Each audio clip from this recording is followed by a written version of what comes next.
ГСП онлайн. Городские новости сейчас. В воскресенье 14:00 Дом молодежи. Стартует 5-й аниме-фестиваль. В этот раз его проводят в стиле микс. Это позволяет косплеить, то есть изображать героев разных мультфильмов, компьютерных игр и даже комиксов. Участвуют около 20 персонажей. На то, чтобы вжиться в образы героев, ушло почти полгода репетиций. Не менее важна внешняя составляющая – костюм. У Екатерины Кониговой наряд простой. Девушка косплеит принцессу Мононоке из одноименного фильма. Поэтому в платье несколько кусков ткани, украшения, зубы животных. Но даже тут Екатерина, эколог по профессии, не навредила природе. Бусы и серьги глиняные. Это действительно культовое аниме, оно очень доброе, замечательное и о сохранении природы. Это самое важное для меня. Ну и персонаж мне очень нравится. Она очень харизматичная и боевая девушка. Я думаю, что именно такими должны быть настоящие экологи.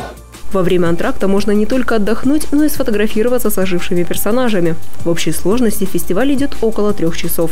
У зрителей активная программа. Они отгадывают аниме по песням, придумывают оригинальные комплименты и получают за это сладкие призы.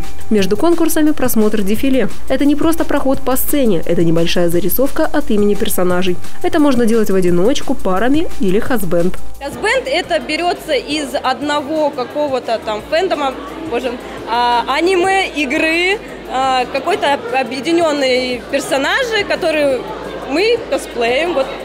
У меня есть моя подруга, с которой Лулу, с которой мы из одной игры. Основной лейтмотив фестиваля – любовь. По сценарию главный герой – домосед и слишком много времени проводит за компьютером. По ходу праздника он встречает виртуальную девушку и влюбляется. Но все, как и в добрых, привычных всем мультикам, заканчивается хорошо. Возлюбленная реальна, и она выводит парня в существующий мир.